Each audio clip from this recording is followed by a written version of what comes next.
안녕하십니까. HR리스트 김P입니다. 오늘 여러분하고 같이 다룰 이야기는요, 그, 최근에 이제 MZ세대, 밀레니엄 Z세대, 이 세대들이 이제 직장에 있다 보니까요, 뭐 신규 입사자가 지금 대부분 이제 MZ세대에 해당이 되죠.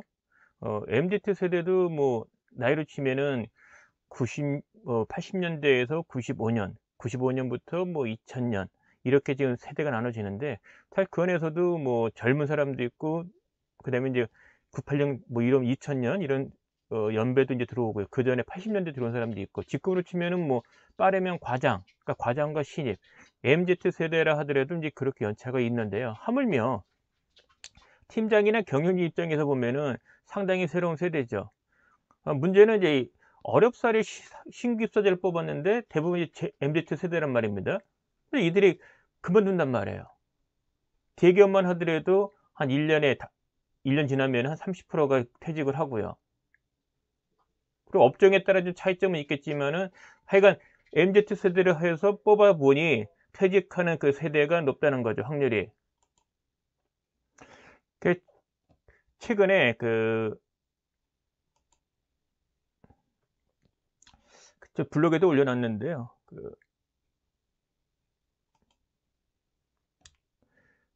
수원이 소재하는 세크라는 그 중견기업의 강의를 지금 갔다 왔습니다. 그러니까 대표이사를 포함을 해서 모든 직책자를 대상으로 해서 리더십 특강을 했는데요. 주제는 그러니까 MZ세대 신입사원들에 대한 이해 및 조직 연착력을 위한 코칭 방법이라는 주제로 지금 특강을 했습니다. 3시간 분량으로 했는데요. 방식은 뭐 체험 활동도 포함을 해가지고 그 다음에 그 패들렛을 이용을 해서 토의를 해서 워크숍 방식으로 지금 했고요. 핵심은 MZ세대가 많이 들어오는데 조기 퇴직한다는 겁니다. 특히 중견기업 같은 경우는 사람을 구하기도 어렵거든요. 특정 직무 같은 경우는 거의 뭐 인력난이고요. 아무튼 어렵사리 뽑았는데 이들이 나간다는 거죠. 그러면 그 나간 이유가 과연 연봉만의 그 요인일까? 저는 단언합니다. 연봉 때문만 나가는 것은 아닐 거다. 그런 논리라면은 전부 다 나가야죠. 그래서 연봉만이 아니라면 도대체 무엇 때문에 나갈까? 이런 부분에 대한 관심을 가질 필요가 있다. 특히 직책자라면 그 구성원들이 과연 왜 나갔는지, 그리고 더 중요한 건 조직의 연착력을 위해서는 회사 차원이 아니라 단위 조직의 리더 차원에서 해야 될 일이 없는지, 있다면 그게 뭔지를 그 이슈가 됐고요. 그 이슈를 해결하기 위한 방안으로서 직책자 대상으로 리더십 워크숍을 했던 겁니다. 근데 많은 그 회사에서는 직책자들 대상으로 해서 코칭, 부하 육성에 대한 많은 교육을 하지만은 중견기업만 하더라도 사실 실질적으로 직책자들에게 그런 교육을 체계적으로 하기는 어렵거든요. 실제 그런 교육이 이루어지지 않은 상태입니다. 그러니까 그런 입장에서 과연 저는 어떻게 접근을 했을까요? 그래서 제가 그 3시간의 분량이지만은 세 가지 그 관점입니다. MZ세대를 이해하자. 그 다음에 효과적인 코칭 방법이 있다. 더 중요한 거는 구성원의 함께 근무하는 구성원의 성장을 위한 역량 개발 기회를 제공해야 된다. 이 세 가지 관점에서 접근한다면 지금보다는 좀 더 조직의 연착륙이 높아질 거다라는 관점에서 그 워크숍을 기획을 했고요. 진행을 했습니다. 그래서 이론적인 근거는 켄 블랜차드의 상황대적 리더십을 그 효과적인 코칭과 그다음에 구성원의 성장을 위한 역량 개발 방법을 활용을 했습니다. 그리고 MZ세대에 의한 그 내용 부분은 뭐 시중에 이미 많이 나와 있습니다. 그래서 그런 부분 중에서도 그 MZ세대, 젊은 세대를 집중적으로 그 연구 관찰하고 있는 그 업체가 있더라고요. 그래서 그 업체의 자료 중심으로 접근을 했었습니다. 그 어떤 내용이 진행됐는가는 잠깐 살펴보면은요, 보시는 것처럼 MZ세대에 대한 특징 이해, 그 다음에 구체적으로 퇴직에 대해서, 그 다음에 조직 연착륙 방안에 대해서 뭐 좋은 의견 부분을 그 패들렛, 핸드폰 앱, 패들렛을 이용을 해가지고 의견들을 좀 취합을 했고요. 그 다음에는 구성원들에 대한 그 직책자들의 리더십 발휘가 필요한데, 코칭 관점에서 적합한 그 리더십은 상황계적 리더십입니다. 그래서 진단 한번 해봤고요. 그 다음에 더 중요한 거는 구성원의 역량 개발을 해야 되는데, 구성원 입장에서 좀 더 확대해 보겠습니다. 구성원의 입장에서 발달 단계라는 부분을 알 필요가 있는데, 그 발달 단계는 구성원이 갖고 있는 능력, 그 다음에 의욕, 이 두 가지 측면에서 발달 단계를 네 가지로 나눌 수 있는데요. 이와 같은 것을 구별할 수 있고, 그 구별한 그 유형에 따라서 적합한 그 코칭 유형을 적용을 해야 되는 거죠. 이런 관점에서의 방법론을 설명을 드렸습니다. 그리고 짧은 시간이지만은 실제 학교 근무하는 구성원을 대상으로 어떻게 코칭을 할 건지, 그 접근 방법에 대한 것을 체험도 해봤습니다. 이런 관점에서 약 3시간 동안의 교육이 진행이 됐었고요. 그 중에 몇 가지 여러분에게 제가 준비했던 자료 공유를 하겠습니다. 그래서 다른 회사 거고요. 네.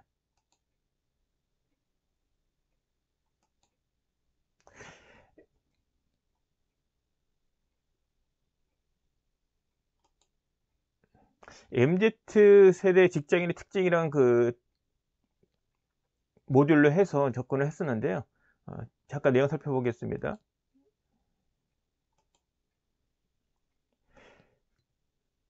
그 차이나는 클래스, JTBC에서 방송하는 차이나는 클래스의 143회에 보면은 그 MZ세대를 이해하기 좋은 그런 그 에피소드가 그 에피소드가 나왔는데요. 그 중에 하나 있는 자료입니다. 팀장이 외부 직원을 만났을 때, 사람들을 만났을 때 뭐라고 부르는 것을 가장 싫어한다고 합니다. 자, 여러분 한번 맞춰보시죠. 뭐일까요? 뭐일까요? 우리 애들이란 소리를 싫어한답니다. 하긴 이것도 역지사지로 본다면 젊은 세대들이 우리 50대들 이렇게 표현한 건 좀 기분 좋지는 않겠죠. 그런 관점이 좀 수용이 됩니다. 또 차이나 클래스 이 에피소드 안에 보면은 꼰대 테스트가 있더라고요. 물론 이제 꼰대라는 것이 이제 연령적인 구별은 아닌 것 같아요. 젊은 세대들 간에도 누구는 꼰대 소리 들으면 꼰대에 해당하는 그런 행위도 보이기도 하고요. 어쨌거나 많은 그 MZ 세대에서 보면은 함께 근무하고 있는 선배나 또는 부서장들이 흔히 얘기하는 꼰대에 관련되는 그런 특징들을 많이 갖고 있을수록 불만이 높다는 거죠. 근데 정답 보면은 하나라도 다 있으면 이게 꼰대 해당이 된답니다. 경도의 차이이지 해당이 된다고 합니다. 그 다음에 강의가 있는 날, 그 전날에 조선일보에서 그 MZ 세대에 대한 그 시리즈 기사가 있더라고요. 그 중에 그 하나였는데 6월 3일자 나온 기사입니다. 그 MZ 세대가 일하는 방식과 가치관이 남다르다. 그래서 한 7가지의 특징을 합니다. 수평적 조직에서 능력 발휘를 할 수 있다. 그 다음에 자신과 함께, 회사뿐만 아니라 자신도 회사와 같이 성장을 해야 된다. 그리고 이를 통해서 사회에 기여할 수 있으면 좋겠다. 일의 가치겠죠. 물론 직업에 대한 가치도 포함되고, 그 다음에 자신의 스케줄에 맞춰 일했으면 좋겠다. 워라밸 이런 관점도 있고요. 그 다음에 일도 놀이처럼 재밌어야 된다. 그리고 요즘 핫 이슈죠. 성과에 대한 공정한 보상이 있어야 된다. 그래서 MZ 세대만의 그 가치관은 아닐 것 같아요. 어쨌거나 MZ 세대는 이와 같은 측면에서 다른 세대보다 더욱더 강조를 하고 중시한다는 거죠. 그래서 그 같은 기사에 보면은 결국은 그 MZ 세대가 기존 세대와 좀 다른 점이 있으니 그 다른 점 부분을 기성세대들, 특히 부서장들이 좀 알고 거기에 맞게 올바르게 적용을 해야 되는데, 그 연착륙을 위해서는 결국은 워라밸, 그 다음에 일의 의미, 그 다음에 일에 대한 재미, 그리고 그 소통 방식에서는 젊은 세대 부분, MZ 세대가 상사들, 윗사람들 세대와 간의 그 소통 싫어하기보다는 즉각적인 그 피드백 부분을 더 좋아한답니다. 그리고 일과 자기의 가치관이 일치될 때는 정말 몰입한다는 거고요. 이런 특징들을 갖고 있다고 합니다. 그래서 여러분과 같이 공유하고자 하는 관점에서 자료 하나 소개해 주면요. 대학 내일 20대 연구소라는 그 저는 뭐 업체라고 표현하겠습니다. 이 업체가 있는데 집중적으로 젊은 세대들에 대한 가치관 그런 부분을 서베이하고 자료를 발표하고 있는데요. 언론에 발표되어 있는 홈페이지에 나와 있는 내용 중에 일부분입니다. 그래서 세대에 대한 특징 부분을 저는 그 대학 내일 20대 연구소 요 업체에서 그 정한 기준을 좀 저희가 참고를 했는데요. 밀레니엄 세대 81년부터 95년까지, Z세대 96년부터 2001년. 그러니까 지금 그 직장에 입사한 친구들 보면은 96년 부분이 좀 들어와 있을 거예요. 빠르면 98년이더라고요. 그리고 81년 그러면은 직장으로 치면은 몇 년입니까? 과장급 정도 돼요, 사실. 그러니까 이 안에서 봐도 사실은 세대 차이가 또 있는 거죠. 그래서 지금부터는 하여간 직책자라면 MZ세대의 특징을 알고 가급적 수용할 수 있는 것은 수용을 해야 된다. 이런 말씀 좀 드리고 싶고요.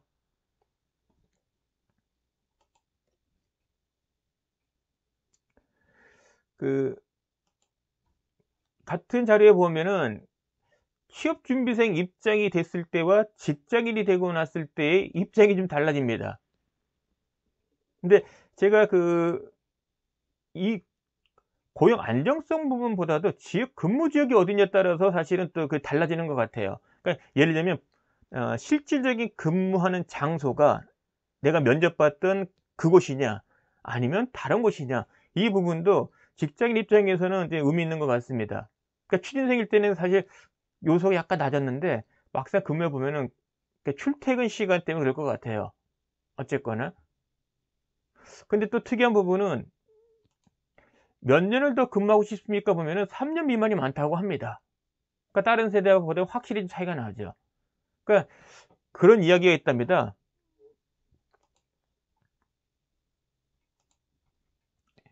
그 MZ 세대 특징을 이해할 때 과자 멘탈, 그러니까 부서지기 쉽다. 그런 관점에서 과자 멘탈이라는 그 용어로 좀 표현하기도 하고요. 또 하나는 입사를 취직하면은 바로 퇴직을 준비하는 입장이 된다고 합니다. 근데 이 말은 아까 그 설문조사한 것처럼 설문조사 결과에 따르면은 어, 향후 얼마큼 더 근무하겠습니까? 3년 미만. 이게 많다는 거죠. 어찌 보면 입사한 순간부터 또 다른 퇴직을 준비하는 이와 같은 퇴준생이라는 용어도 적합한 것 같아요. 그리고 이제 또 하나 자료 보시면 실질적으로 신입사원들이 퇴직을 해야 하는 이유를 보면은 여러 가지가 있는데, 원래 아까 말씀드린 것처럼 서두에 말씀드린 것처럼 어렵게 들어왔지만 또 한 3분의 1은 나가더라. 근데 퇴직 사유를 보면은 조직, 회사와 내가 근무하는 부서에, 그리고 실제 수행하는 일에 대해 직무에 대한 적응의 실패, 그러니까 안 맞다는 거죠. 그럼 이 부분에 대한 거는 사실 회사 문제보다는 단위 부서의 요인이 더 크다고 봅니다. 그래서 실질적으로 직책자들에게 MZ 세대의 이해와 그다음에 코칭과 그다음에 구성원의 성장을 위한 그 방법들, 구성원이 지금 어떤 입장에 있고 거기에 맞는 가장 효과적인 코칭은 어떤 게 좋은지를 이제 알아야 된다는 이야기죠.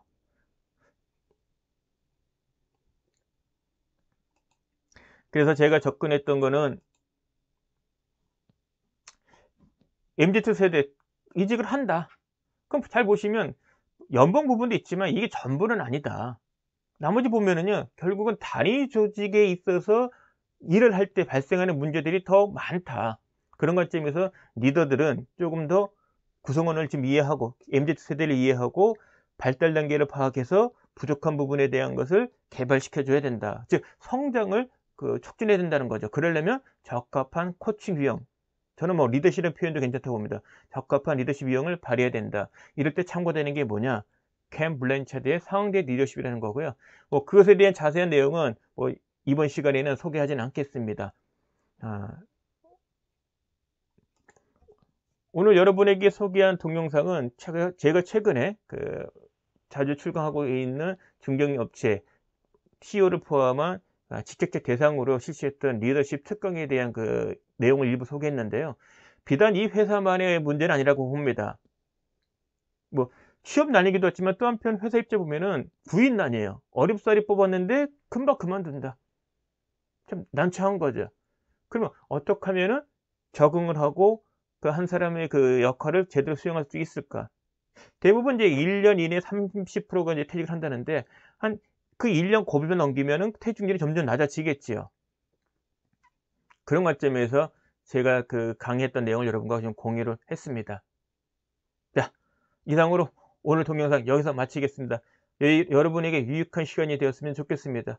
혹시 좋아요, 구독 안 누르셨으면은 제 유튜브 좋아요, 구독 꼭 눌러 주십시오. 고맙습니다.